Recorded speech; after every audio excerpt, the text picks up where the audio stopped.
Good morning, everyone, and welcome to Loving Life. I am Christina Joe, and I'm so happy to be here today to talk to you about ideas about loving life. And really, what is this loving life all about?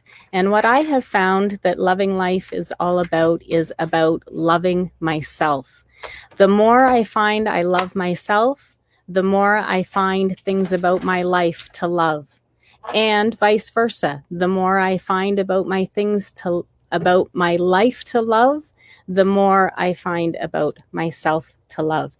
Now, back in 2006 is when this all started for me, and I started thinking that life was about something that different than what I thought it was about. In 2006, I was probably my sickest with Crohn's disease, very low in weight, and just really not feeling good most of the time. And I decided at that point that there has got to be another way.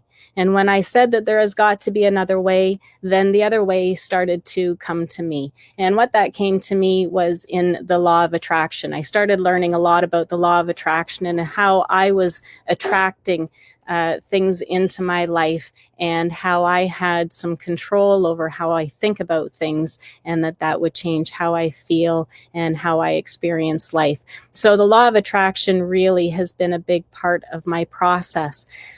But something happened to me in 2012, and I sort of wondered, why I attracted it in, because I know that from the law of attraction that I am responsible for everything that comes into my life, whether it is good or bad.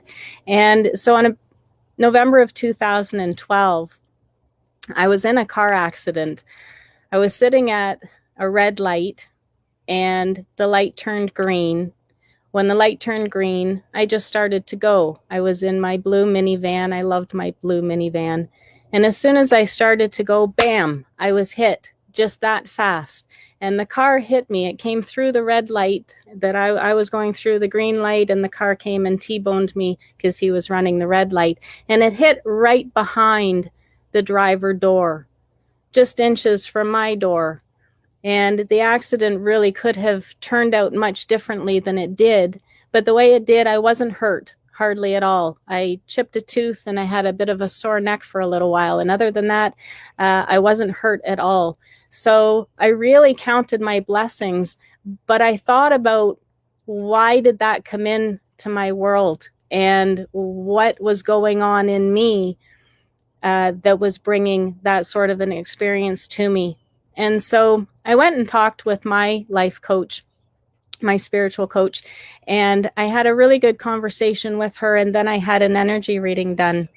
And after I let her know what was going on, and after she did the energy reading, she let me know what she found. And she told me that, my energy is there. It's very strong and sinewy, but it was not blooming. It was just really sort of tight and stretched and just holding on.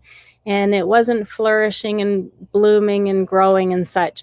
And that concerned me a little bit. And the prescription that she gave me that day was, she said, Chris, you need to learn how to love yourself. And you need to spend 3 hours every day doing nothing but learning how to love yourself.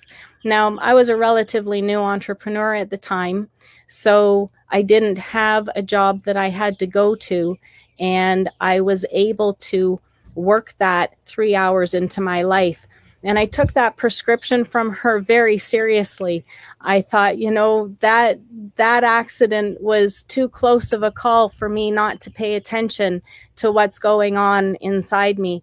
And so I really took that prescription to heart and did everything that I could to make sure that I started spending 3 hours a day just doing things that I love to do. I started walking a whole lot. I started reading things that really made me feel good. I read a lot of my A Course in Miracles book. I read a lot of authors that just made me feel good and helped me understand how I was feeling. And I started meditating. I didn't start meditating right away, but about a year or two after I started really including regular meditation, and daily meditation is just part of my life now. I am able to miss a day. If something happens and my meditation doesn't happen, it just doesn't mess up my whole day. It used to. I did almost become addicted to it, but I have to know that I'm still able to hold my own when life just doesn't allow me to get that meditation in. And if it isn't first thing in the morning, then it can be another time of day as well. So my 3 hours a day still happen. I get up very early in the morning. I wake up early, and I am excited to get out of bed in the morning because I have set, well, just want to make sure my umbrella wasn't going to fall down there.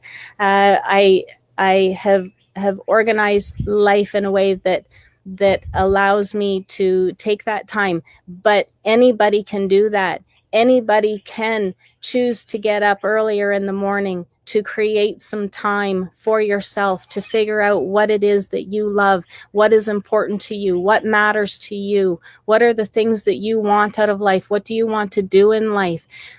These questions that you have to ask yourself to find out about what it is that there is to love about life, that takes time. That takes some self-exploration, that you do need to ask yourself some difficult questions sometimes. What am I afraid of?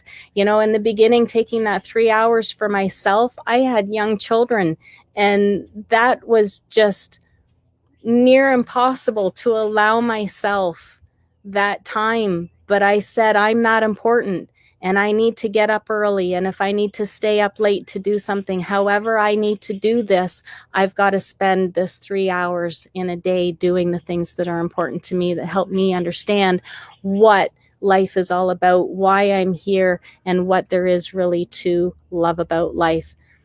It's interesting, and you've maybe heard this in other things that you've read or other people that you've listened to, but your whole world really is a reflection of you. It's a reflection of what's going on in you.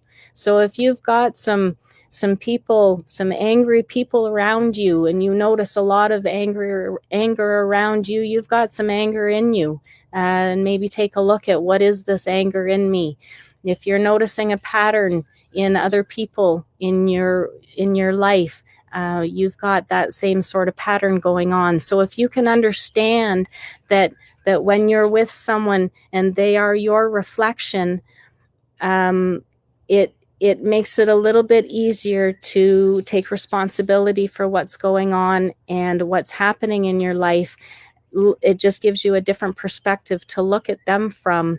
So you're my reflection, so this is in me too, and what's that about? And if you can learn to love whatever that is in you, say you see something outside that makes you uncomfortable, if you can understand that's in you, and you can start to love that part of you and be okay with that part of you, then it helps you start loving that part of you on the outside. And the other way around, if you see something that just causes you some discomfort, if you can look at it in a different way, to find some way to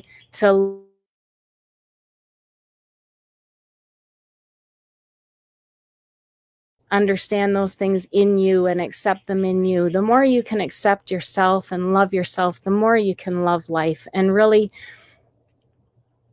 we don't need to be so hard on ourselves. There is nothing in this world that says you need to judge yourself as wrong or undeserving or unimportant or anything. You need to be okay with yourself no matter what. And the more you get okay with yourself no matter what, the more you can allow yourself to be who you are meant to be in this world. I'm having so much fun with that, just learning more and more about myself every day. I want to share these ideas with you to hopefully help you know that it is okay. It is okay for you to be that important. There goes the umbrella. You have to be that important in your life. If you aren't that important to your life, you're never going to be the person you need to be to help anybody else in this life. So in order to be good for the people around us, we have to be good for ourselves first. I'll leave it at that for today. Thank you so much for joining me. I hope you have a wonderful day, and here's to loving life. Take care.